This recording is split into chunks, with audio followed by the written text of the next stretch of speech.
more completely, and also in the business of awakening. Awakening to, well, as an author, Jed McKenna says, not only to awaken within the dream of humanity, but to awaken from the dream of humanity. That could honestly be called enlightenment, where we have an experience of non-duality and we can relate with the non-ordinary. My interest in my work is to further one's ease in their life, but also to awaken. Recording in progress.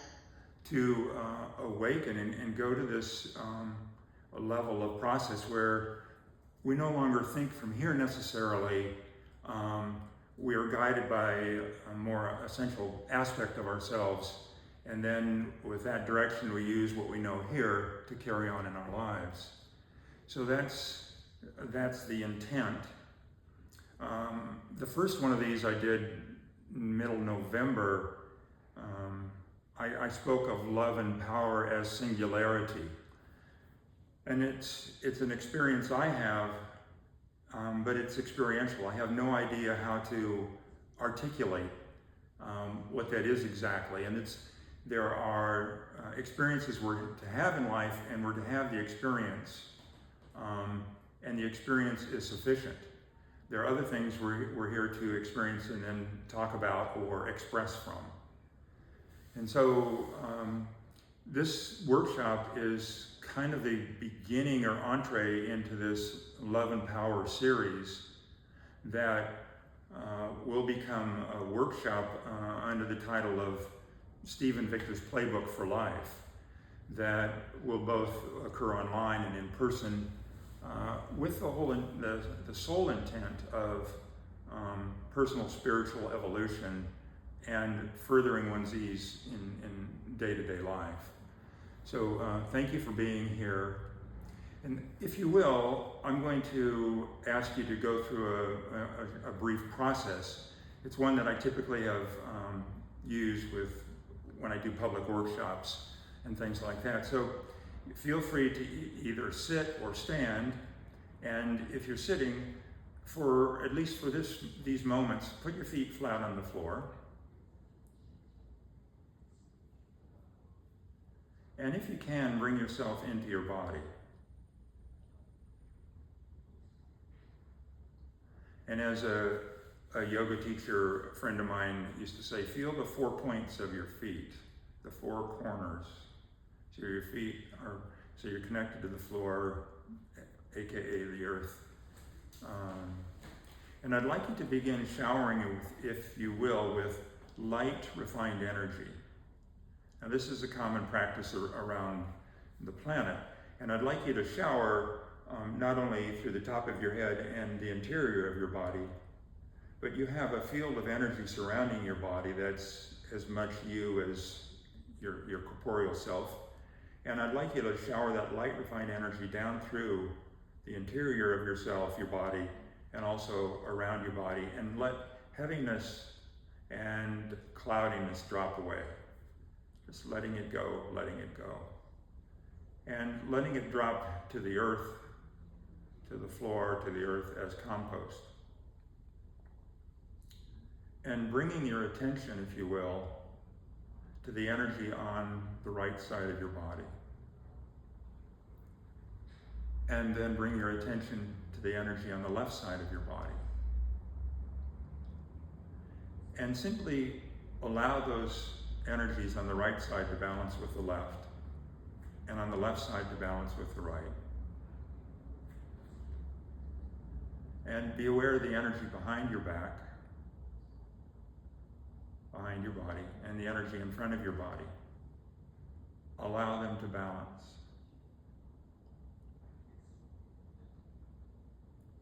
And continue to shower with light, refined energies, letting any heaviness drop away.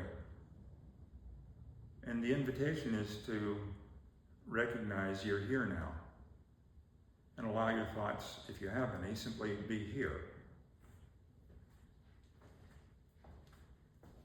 Now, most of us don't live in our body. And notice where you are in your body. Are you in your head? Are you in your chest, or are you way down in your low abdomen? That place in front of your vertebrae and behind either your uterus or behind your bladder in men. That the Chinese call the dantian, the elixir field of life. All great performers have their center. The center is a little ball of energy that contains your intent and your attention, and animating energies that animate this life of yours. And usually during trauma, birth trauma, early childhood development trauma, we leave our body and we don't come back. And often when I'm working with people, the measure of success is their ability to inhabit their body fully. Really great athletes live in their low belly, dancers, martial artists, any really great performer, even the singers, musicians. So just be aware and shower with light, refined energy. Good. Thank you for this. And if you will, you may simply relax and allow yourself to sit well in your body, wherever you sit in your body, and just relax without reason for a moment. I want to tell you a short story. For a few decades, I dragged around huge terracotta pots with a yellow rose and a yellow rose, and they were roses that had great large corollas. And I dragged them around, and one of them finally died. I didn't give them the attention they needed. And finally, I took the last one and I planted it next to my porch, and then I trimmed it quite harshly, not intending to cut it back as severely as I did. And the next year, no evidence above ground of any change. But on the second year, this rose that had formerly had huge yellow corollas burst forth in this profusion of tiny wild red roses. And my neighbor, a biologist, I said, this is curious to me, and she said, well, all domestic roses come from wild rootstock. And I had to laugh, because I was in the process of killing off my own domesticated self. And it's one of the processes that I hope to invite with everyone I work with, is that I believe we are here to outgrow our upbringing, our education, our training, our enculturation. And as we outgrow our upbringing, education, and enculturation, we begin living our own life in our own way, being ourselves. And in being ourselves, we're true to ourselves in a way that is curious in a sense, because our culture doesn't reinforce that.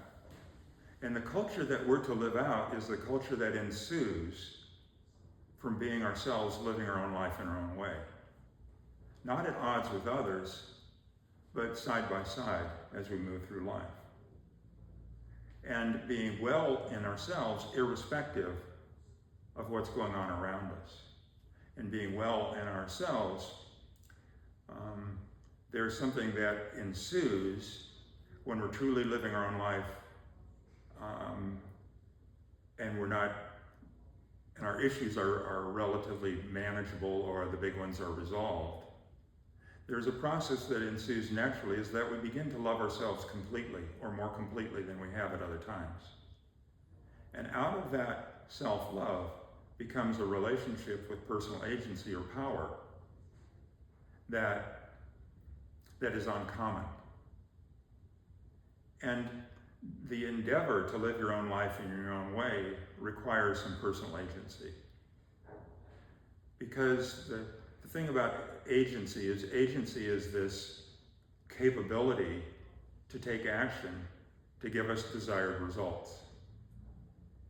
It's the ability to take action that garners the attention of others so that we can have our needs met and have the commerce of life so that we can move on, so that we can indeed live our own life, so that the culture within the community of self is robust and heartening and unique, truly being ourself.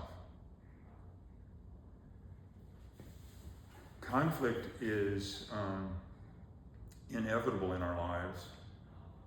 Firstly, it's a feature of being human. If we exist on another planet, it may not be a feature. That internal conflict perhaps is not a feature of other places, but it is a feature of here.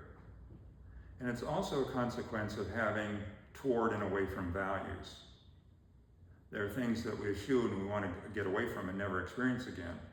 And there are things we want to go toward and we want to engage them. And so, in this process of living our own lives and creating a more peaceful and vital equanimity inside, where love can flourish, we do have to deal with issues. For example, when I chose this topic of ending conflict as the topic of a few workshops, it created internal conflicts for me. Because typically I'm a response guy. People present problems either individually or in groups, and I know what to do. And that's my history. And yet here I am being generative of content and process, presupposing that what I have to say might be of interest or need to you, instead of responding. So inside, well, I'm a response guy. Well, here I'm a presenter. So a little internal conflict. And having been a guy who used to film my workshops for years, and I did it, I never paid attention to the camera. So I thought I knew how to present something. Here now, I have to look at the camera. I have to manage my physiology and do all this silly stuff. And so it's good, but those of you who saw me when I did my first workshop, that must have been a hoot for you to put up with how I was behaving. And you'll even notice here that I don't always look at the camera. I tend to look at faces here, and yet hopefully it's working. So we always have internal conflicts, and there are processes we can navigate them, because some of them are bigger, where we're stuck or we don't know how to move forward. A couple cases. Well, my brain is, I'm doing a little caucus with myself, which one to go first. A long time ago, I was presenting at Whitworth College to a group of graduate students in talent and gifted education. And the track and field coach heard that I was on campus and found me after my presentation and said, I'm having two athletes. They're both seniors. We're going to nationals tomorrow and they're in trouble. Can you help? And I said, well, I don't know anything about sport, but I do know about human processing. And I said, when do you want me? He said, well, come down to the field at 4 o'clock. I went down and I met the coach, and he pointed out a woman, a senior, who was having a javelin in her hand and preparing to throw it.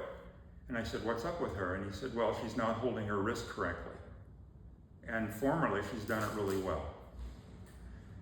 And I said, fine. And I went over and I talked with this woman for 10 minutes. She was a senior, a 4.0 student, and she had made commitments to herself to continue studying no matter what, to lift weights no matter what, and to practice the 7 track and field events.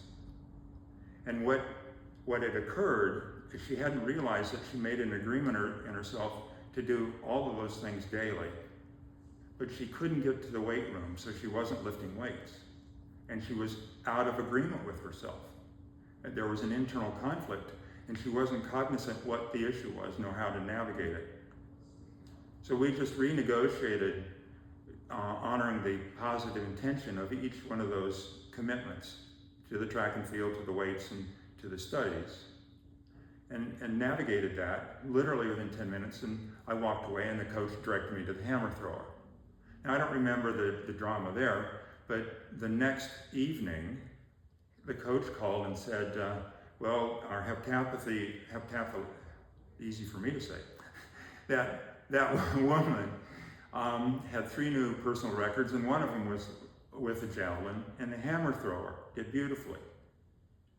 And it's even though we're a whole person, it's as though we have different functional areas and people in charge of those areas, and they need to get on with one another. Not all that different than in an organization or in a family. And when that happens, there's an ecology of such that allows a performance. Another case. I had a 52-year-old internist come and see me, and she was having for the first time in her life, she was having an issue with her 17-year-old son. Her 17-year-old son was acting like a teenager, and she said, he's never done this. And so she explained a little bit about it. And what I did is I took her mother archetype away from her, so that the woman could be a woman, still loving her son, and be a mom, but without the pattern that the mother archetype imbues in a woman. And I took that out, and what was going on for her is she went home, and she said she dreamed about delivering a placenta. She had 2 weeks of postpartum depression, and one morning she walked into her family room, or the great room in her house, and her son was sitting there, and she realized this is the first time in her life that she was aware of she felt separate and distinct from her son. And the son had not been acting out or misbehaving at all. And so we have these internal conflicts, and there are different ways to navigate them and make changes in our life. You know, this woman also happened to have a lot of prowess as a seer, and even though the term medical intuitive doesn't quite suit her, it was very close. And she was in corporate medicine. And so we navigated that, and I removed her identities from her. Her identity as a physician, as a doctor, as an internist, yada, yada, yada, with the intent of having this woman with these skills and knowledge go to work. And what she did is she ended up leaving corporate medicine and going to a clinic that had complementary medicine. And she brought her Western medicine skills, but she also allowed herself to be the person she is and use her gifts and do her hands-on healing where she had measurable success. So the invitation here is there's something within whatever we are that wants to express itself, that wants to live its life. We each want a good life, and yet there are things we have to do because of the challenges on this planet, which to me by design are here. For as Paul Richards says, we're here to be changed. We're here to be changed. I add the word irrevocably. We're here to be changed irrevocably, to me, in the direction of the good, true, and beautiful. In the direction of love and human decency. An agenda I have that I hope for you all is that you can be incredibly strong, possess great self-agency, personal agency, to live the life you want in your own way, while being decent and humane and compassionate and sympathetic, while staying strong in yourself and keeping your attention at home, and instead of letting it go everywhere. Now I want to pause for a moment. Please, comments, thoughts, any questions?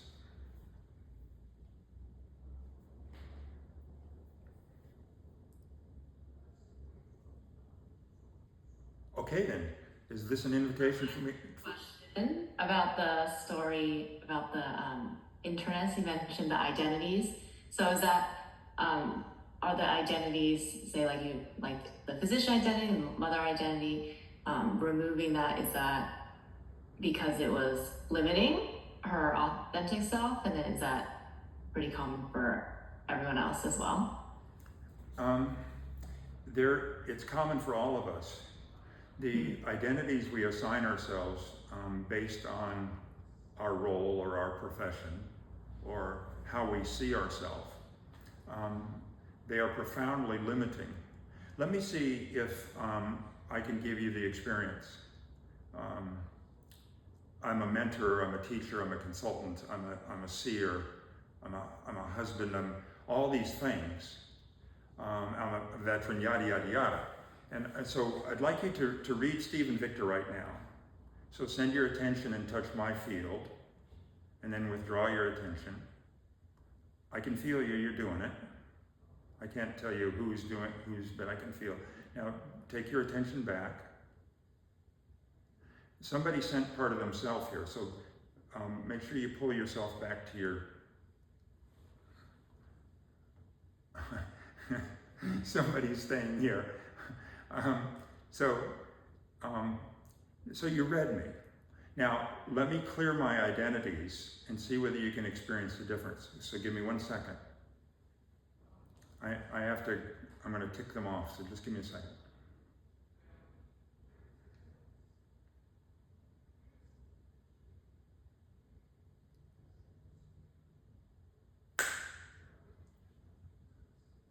Now feel me. Feel the difference?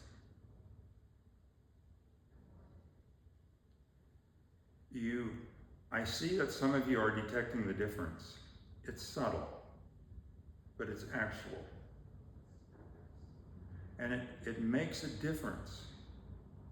This non-ordinary realm around us, I used to talk a lot about it in my constellation workshops.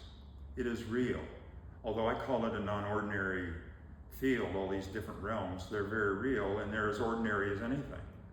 Yet we're not accustomed to relating to them in a conscious sort of way. But they have everything to do with how we experience life and how we express ourselves. Now, the thing about removing identities, as we go back to our day-to-day life, they'll come back to us because we've been habitual in wearing those identities. And they're energetic phenomena, they're not psychological. But because we're in the habit of doing the behaviors associated with that identity, they'll come back. And then we need to clear them from time to time.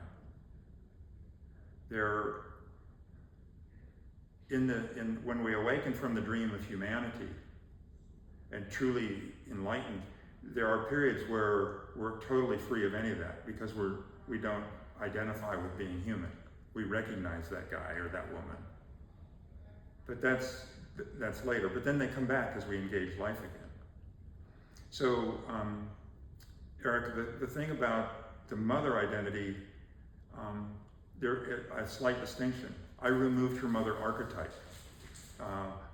The archetype is simply a pattern in the cosmos that when a woman conceives, she develops a relationship with that pattern. Or when the father archetype, the guys, when they conceive. And so the thing about parents with adolescent or adult children is generally, it always helps the children if the parent no longer is connected to their archetype. And one of the things I did to invite this woman to go along with it, I said, you have to know that when a woman has sex, it's different than when a mother has sex. And so, do you want to have sex as a woman again? And she said, of course. And then we did a trial period. So, thank you. Any other comment or question?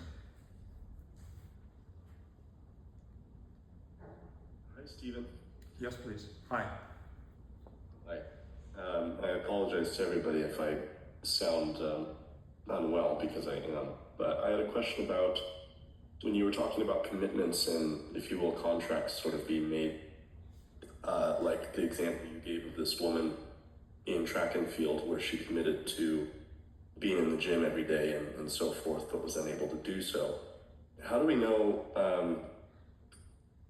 within ourselves to not be doing that when it's unhealthy to with other people, whether we recognize the contracts or commitments we've entered or not, whether it be with strangers or intimate partners or business relationships, whatever else? If I understood what you were saying correctly.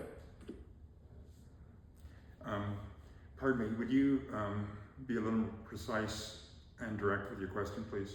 Humor me, I need a little help. Yeah, that's fine.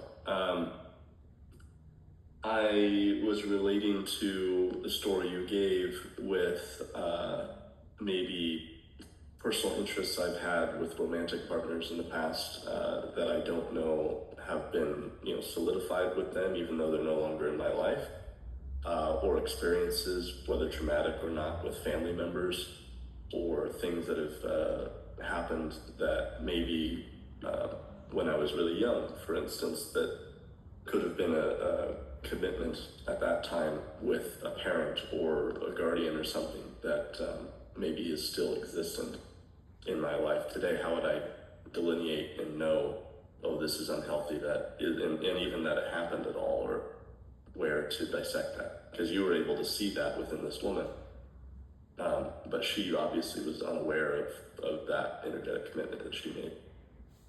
Yeah, typically we are unaware. I appreciate your question, and here's how I'm going to answer it. Our unconscious mind and the mystery communicates with our local awareness through our body, through our physiology.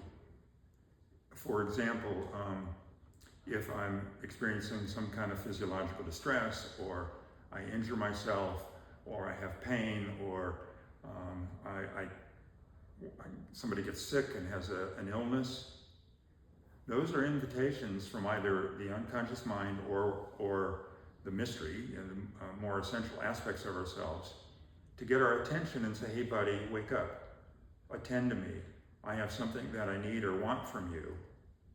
And if you engage it successfully, you're going to change in a way where you're going to grow personally and spiritually and heal something way beyond yourself.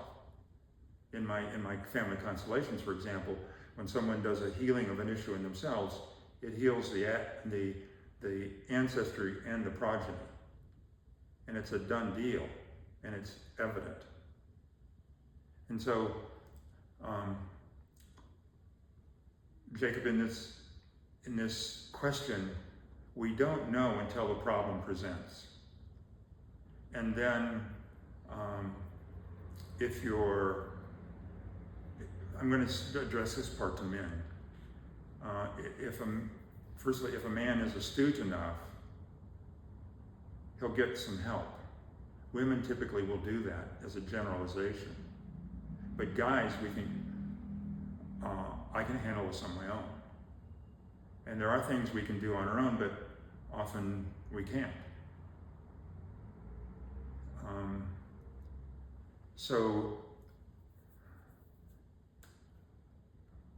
that's what I have to say to you right now on that. Well, one more thing, Jake, with your question, and I know that I'm circling around it instead of going right to the point. That when issues present in our body, they are always honorably intended. There's a positive intention for the issues that present. And if we're conflicted, well, on one hand I feel this way, on one hand I feel this way, there's an honorable intention for the issue here and the issue here.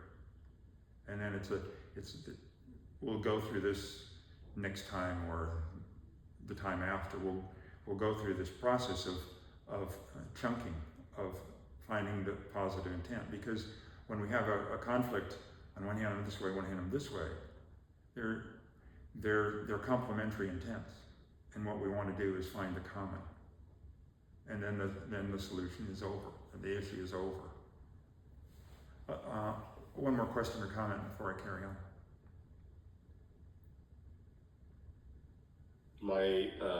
The feeling I get inside of me when you're saying all of this is, I guess, a paranoid one of, or maybe I would say, a neurotic one of being too caught up in worrying about not necessarily what's right or wrong, but in terms of commitment and decision and what you're saying, but with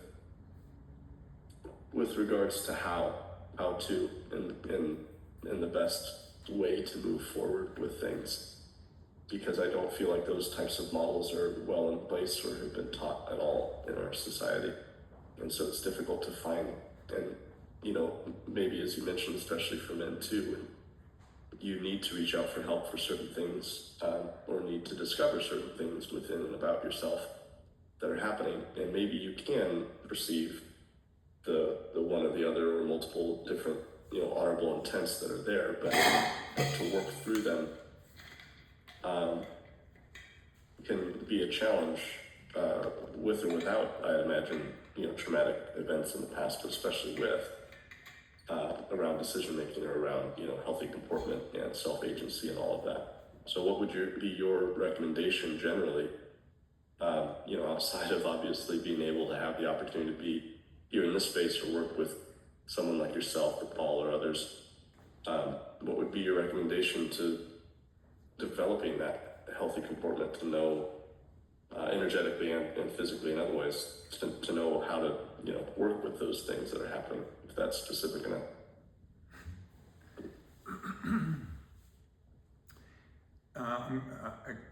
I'm going to take a circuitous route, and then I'm going to go more directly to answer you. That Viktor Frankl, the psychiatrist who wrote Man's Search for Meaning, a man that survived the Jewish concentration camps or death camps,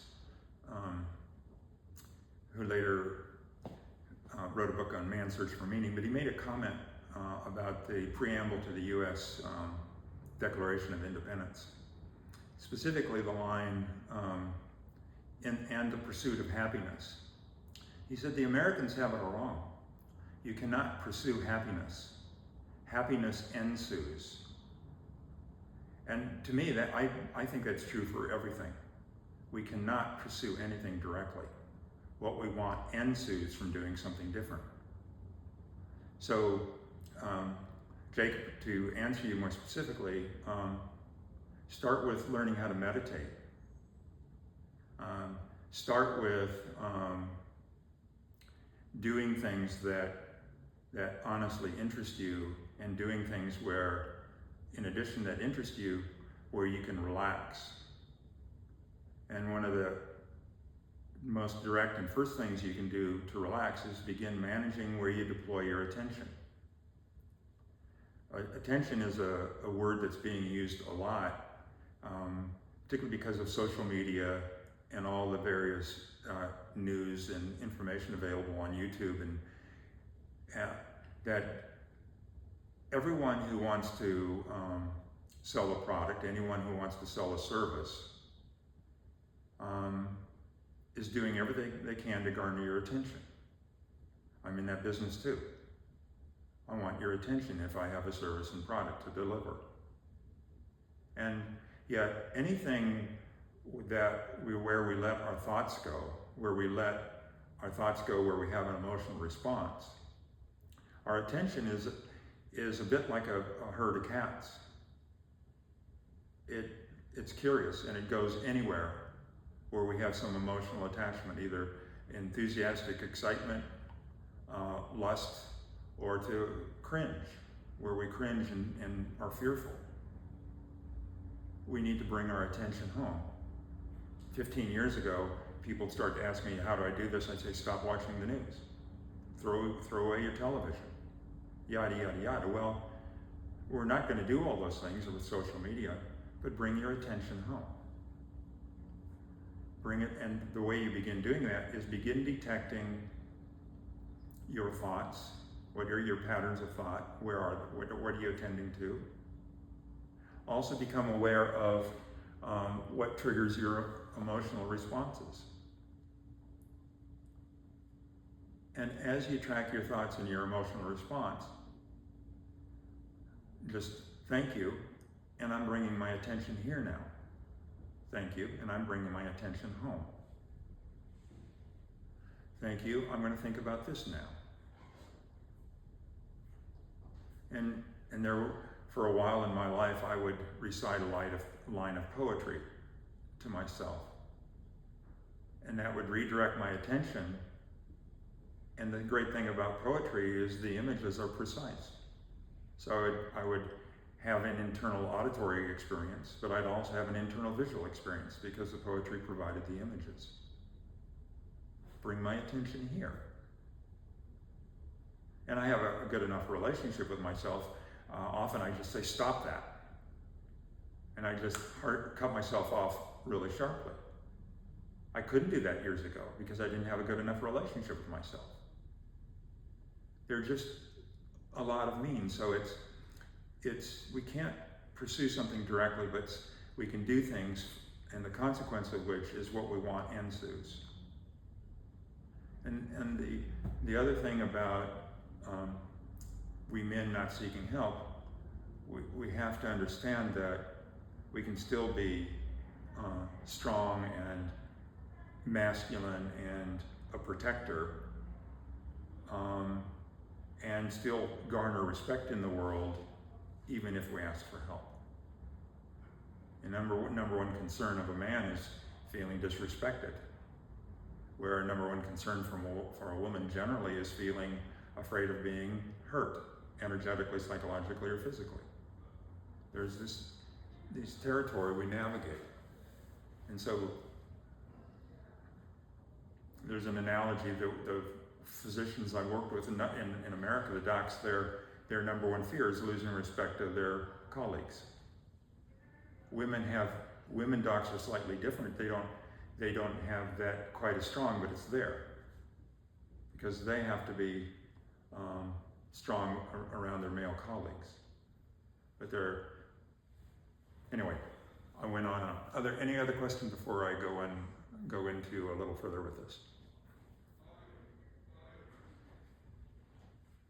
Okay, I'm going to walk you through my morning meditation. And my interest is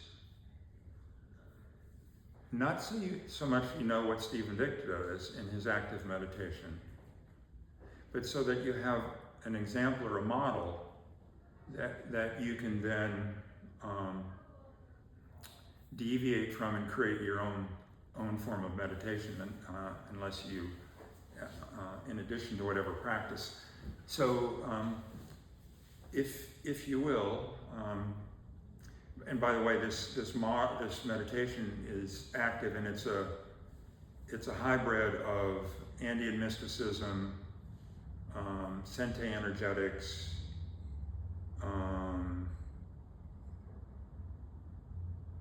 forgot what else. Doesn't matter.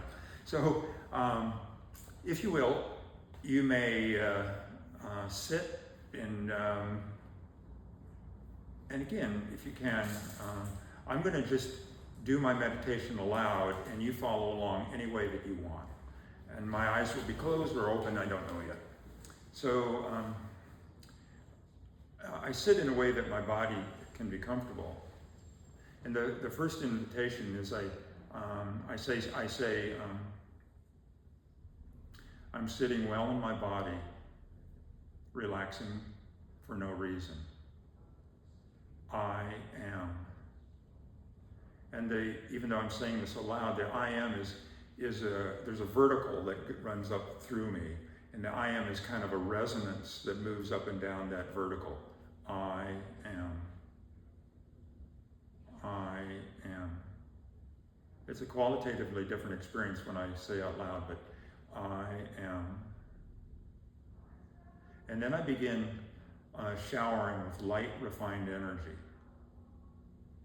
And I let the light, refined energy wash down and down and down and through, and I release heaviness.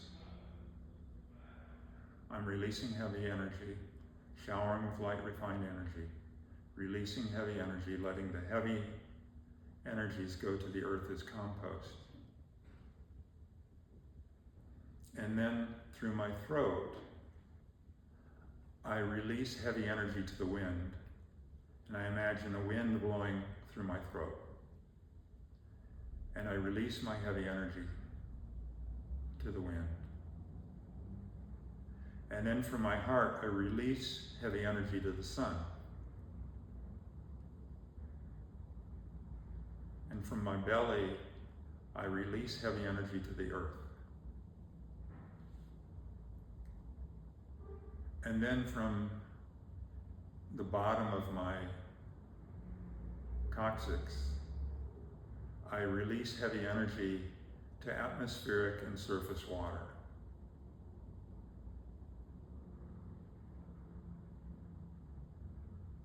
And then I release heavy energy to the stones. I have quite an association and love with lots of stones, so I release heavy energy to stones. And I also have a relationship specifically with trees, so I release heavy energy to the trees.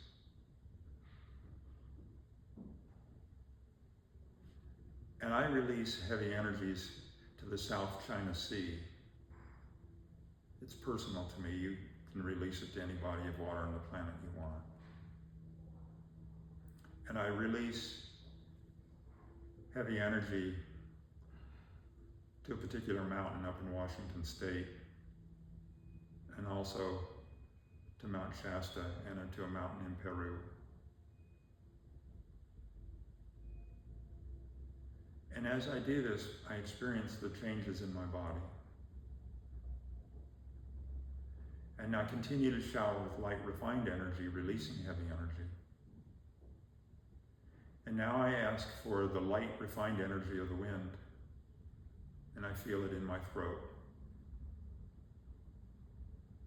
And the light, refined energy from the sun I receive in my chest.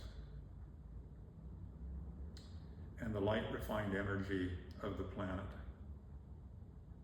And I feel that in my belly.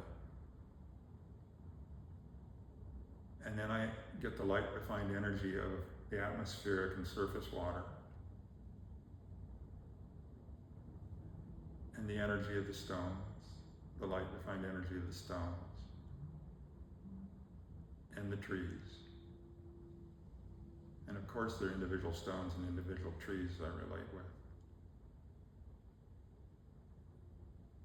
And then the light, refined energy of the South China Sea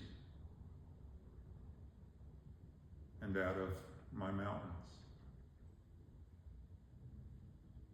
And for me, I experience quite a vital activity within my corporeal self and the field around me.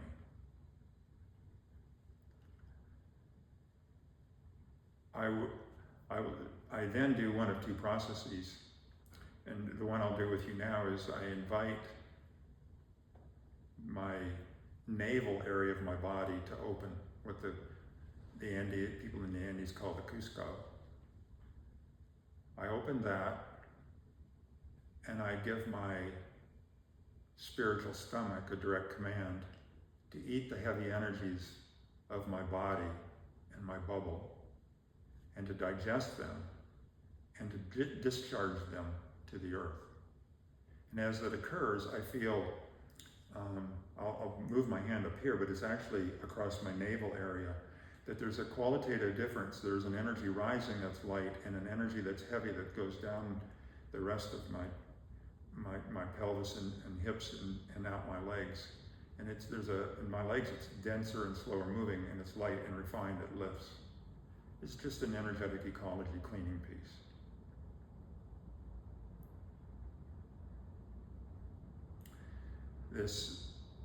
I sometimes do two of them, and I'll do the other one as well. This one I learned from Sente Energetics, is I opened the apertures in my hands and feet. And I bring in on the left side, in my left palm and my left foot. I intend and bring in energy up my arm, up my leg, and across my torso. And the energy above, I bring it up around my head and back across, and then out my right arm and hand and right leg. And Paul talks about this, and it's certainly true in my experience, I'm recharging my short-term energy supply, and it's removing the content of my experience out of my system. A bit similar to the Andean process of eating, digesting heavy energy and discharging it.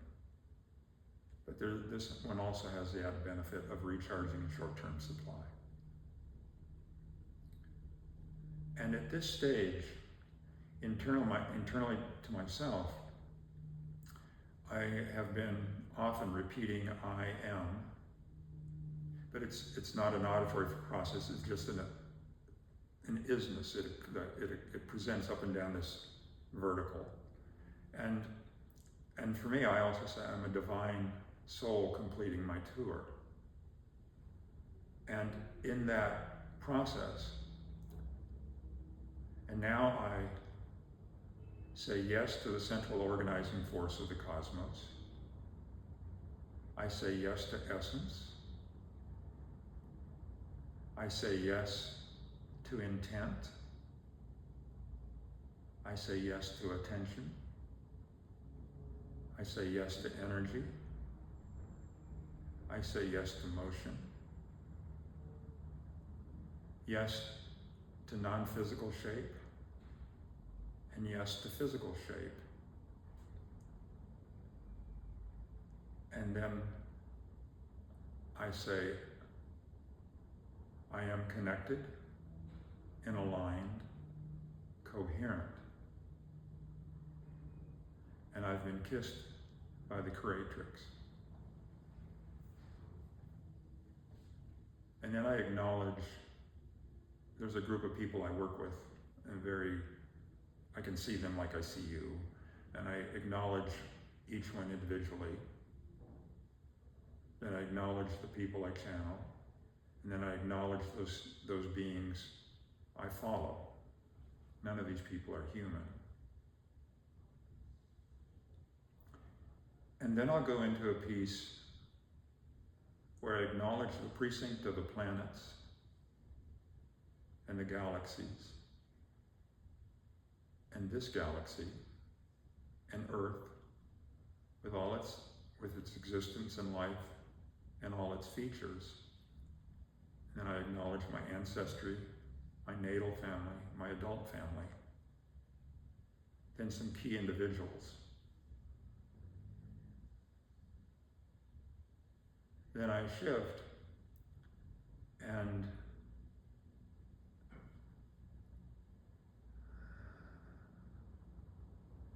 I acknowledge my beauty, the beauty and strength and responsiveness of my body. And then I go through several of my body's systems, acknowledging and setting intent for how I want my systems to function. And it set the intent to remediate any issues. And then, depending on the urgency of what my day is like, I can go to different places in the cosmos, and or I start asking my people questions, and then I come back and I'm here, and hopefully my coffee's still hot and I have another hit of my coffee. So, comments or questions or thoughts?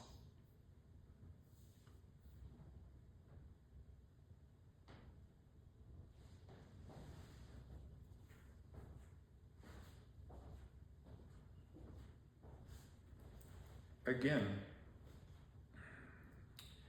my pathway to awaken, to be a seer, to be a teacher, has been mystical. I've had lots of mystical experiences. There are myriads of paths. This is simply my way, and no one way is better than another. Every life form to me is of equal value, and your way is as right for you as my way is as right as me. And thank you for your graciousness in listening or participating. And the invitation on my part, it says, for you, it has nothing to do with Steve and Victor. It has to do with how do you want to navigate your inner experience and your day-to-day life. And this movement toward resolution of conflict, so that the issues that come up, and they will come up, you can address them and then get back on board with your day-to-day life. And for me, there was a Canadian guy, Shane Koizan. He's a spoken poet, quite a writer, but he's a spoken poet. And he said something kind of great. He said, I'm happiest when I'm happy. And the invitation is, let's be happiest by being happy. And that's the trajectory. There's some more stories, but I think I'm going to ask for some questions, and I have a few things to say. So any comment or question, please.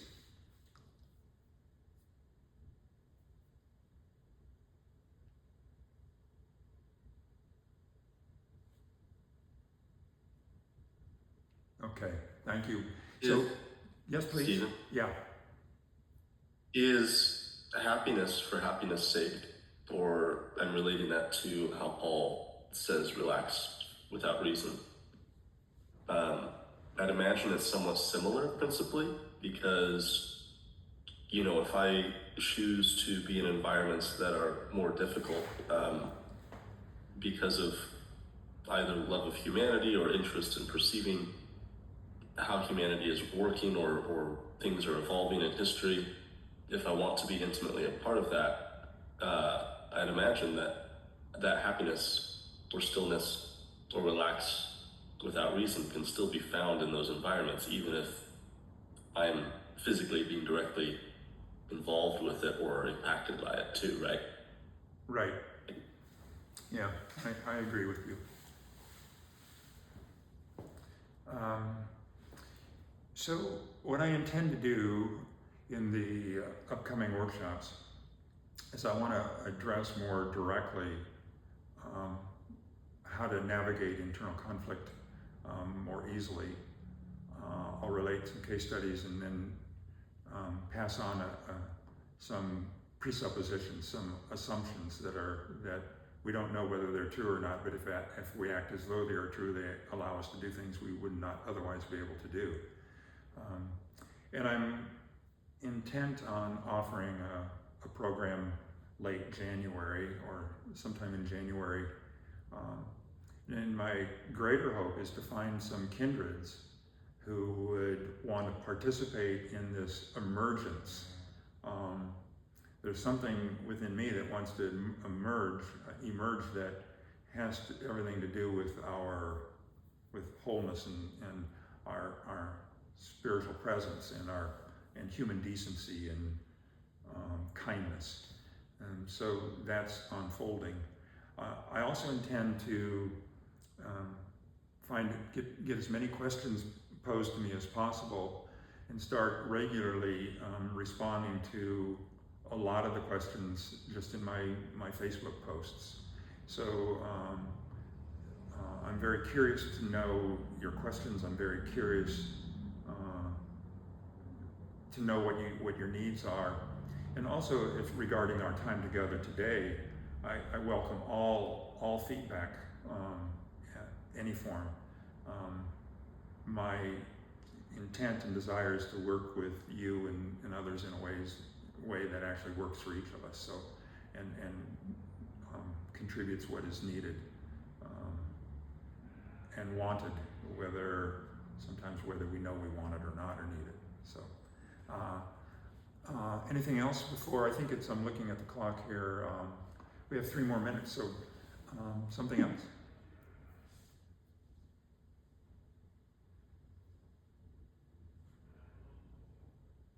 I just saw there was a comment in the chat are a little, and I very much agree with Rebecca as well. I don't know if you got a chance to see it, Stephen as well, but just, she mentioned like sharing your process of the morning meditation feels just very generous and very personal. And I completely felt the same way as well. So thank you. My pleasure. My pleasure. Just a second, there's something wants to be said here. Okay. I'm lucky. I'm very privileged. I got to learn from John Grinder, neuro-linguistic programming.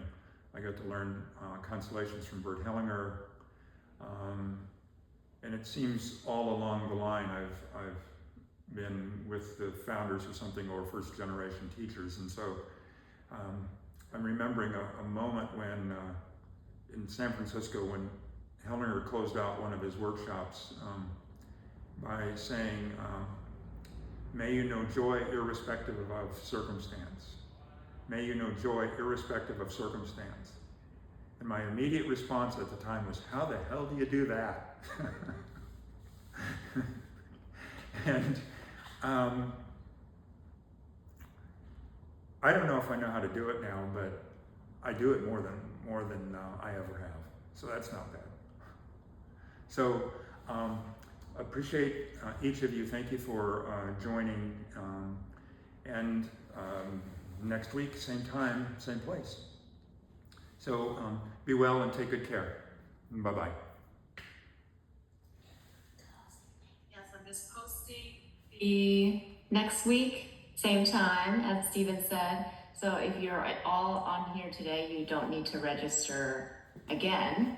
But feel free, happy to, you guys can screenshot and share it with your friends, share 1 or 2 friends or family members, and keep the party going.